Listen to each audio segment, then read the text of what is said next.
The Black Archive. September 3, 1939. Bydgoszcz, northern Poland. 10:47 a.m. The church bells had stopped ringing hours earlier, but nobody inside the city believed the danger had passed. Smoke already drifted above the rooftops from railway depots burning near the outskirts while exhausted Polish soldiers moved nervously through crowded streets filled with civilians trying desperately to flee east before German armored divisions arrived.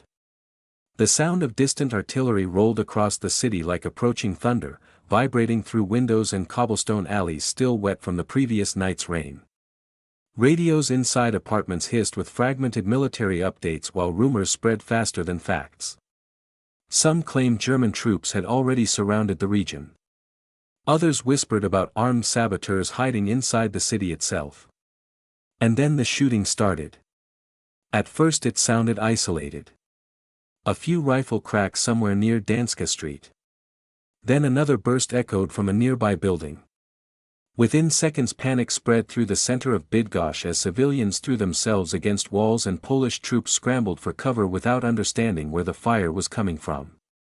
Witnesses later described hearing gunfire erupt from windows, rooftops, courtyards, even church towers.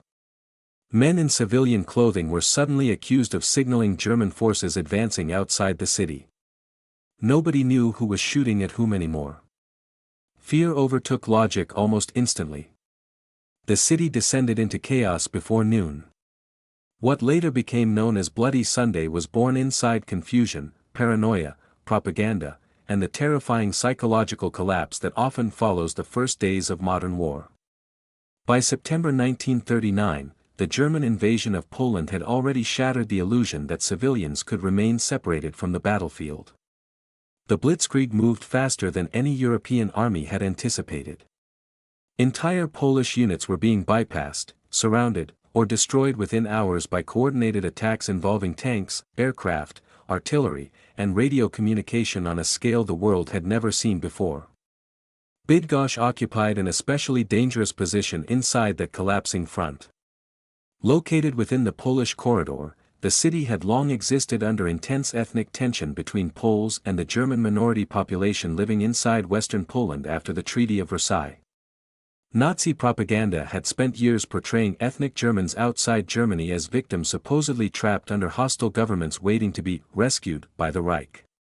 By the summer of 1939, German intelligence organizations had already infiltrated parts of Poland, organizing sabotage groups and preparing covert operations intended to destabilize the country once the invasion began. Inside Bydgoszcz, nobody knew who to trust anymore. Polish retreating units passing through the city on September 3 were already exhausted physically and psychologically. Many had witnessed Luftwaffe bombings against civilian targets during the previous days. Roads surrounding the city were clogged with refugees dragging carts filled with blankets, children, livestock, and whatever possessions they could still carry. Burned vehicles lined the highways. Telephone communications had largely collapsed. German aircraft constantly circled overhead like predators waiting for movement below. Lieutenant Jan Szymanski of the Polish 62nd Infantry Regiment later described the atmosphere as a city infected by invisible enemies. Soldiers received reports of snipers firing from hidden positions while civilians claimed German agents were marking artillery targets from apartment windows using mirrors and flashlights. Some reports were likely real. Others almost certainly emerged from fear and confusion amplified by exhaustion and collapsing command structures. But in war, perception quickly becomes reality. As Polish troops attempted to withdraw through Bydgoszcz toward the east, firefights erupted across multiple parts of the city simultaneously. Armed individuals believed to be German saboteurs engaged retreating Polish soldiers from concealed positions. In several areas, Polish troops responded with brutal force, dragging suspects from buildings and executing men accused of collaborating with the invading Germans. Civilians became trapped between paranoia and retaliation.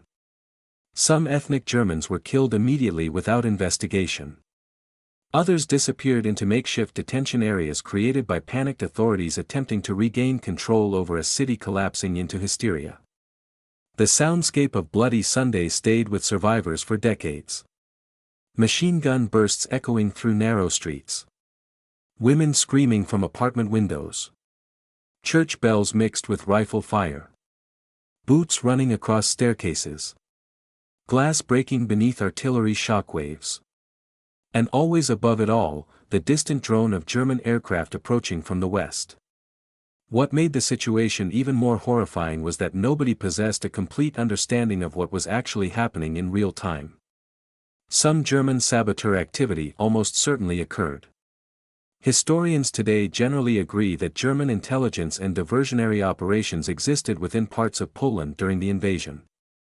However, the scale of the supposed uprising inside Bydgoszcz became massively distorted almost immediately by fear, misinformation, and later propaganda from both sides. For exhausted Polish defenders already witnessing the destruction of their country in mere days, the idea that enemies existed hidden among civilians created an atmosphere of psychological collapse. Every unfamiliar face became suspicious. Every darkened window felt threatening. Every sound inside the city carried the possibility of death. Captain Władysław Kowalski later recalled seeing soldiers firing into empty buildings simply because they believed movement existed behind the curtains. In one district, terrified civilians reportedly remained hidden inside basements for nearly 20 hours while gunfire echoed continuously above them. Children covered their ears while parents whispered prayers in darkness illuminated only by candles and occasional flashes from explosions outside.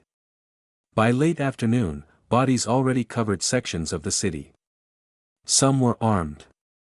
Many were not. And as German forces continued advancing toward Bydgoszcz, panic transformed into vengeance. When Wehrmacht units eventually entered the city days later, Nazi officials immediately recognized the propaganda value of what had happened. German media rapidly portrayed Bloody Sunday as evidence of a massive Polish massacre against innocent ethnic Germans. Newspapers across the Reich published exaggerated casualty figures alongside horrifying headlines describing Polish barbarism. Photographs of dead Germans circulated widely as justification for retaliation.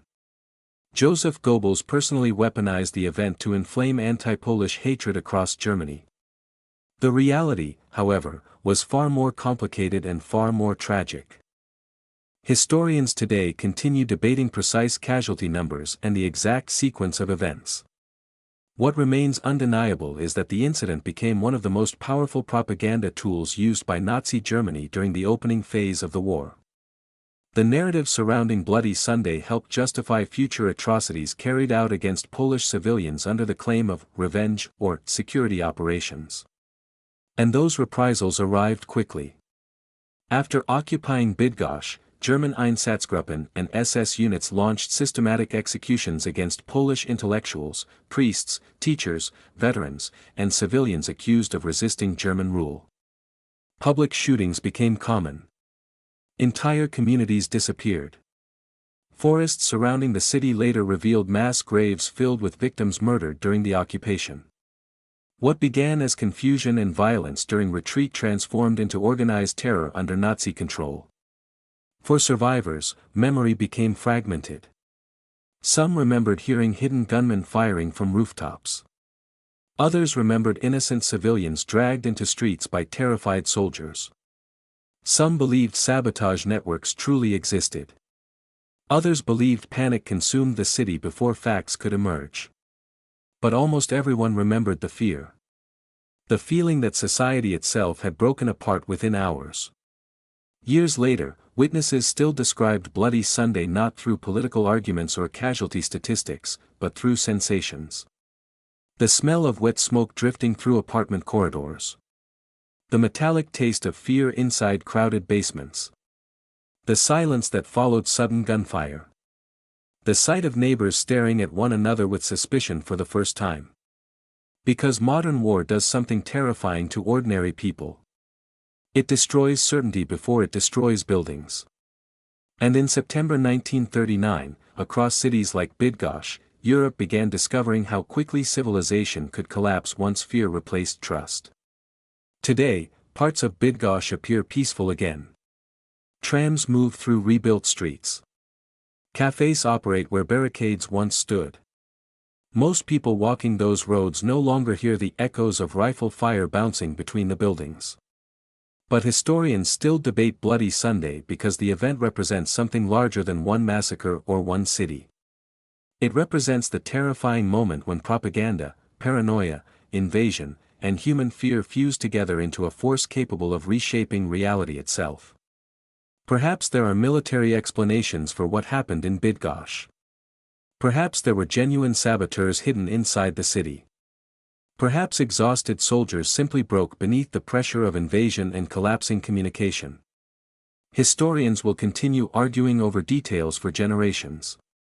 But the men, women, and children who lived through September 3, 1939 never forgot the sound that came before the killing began.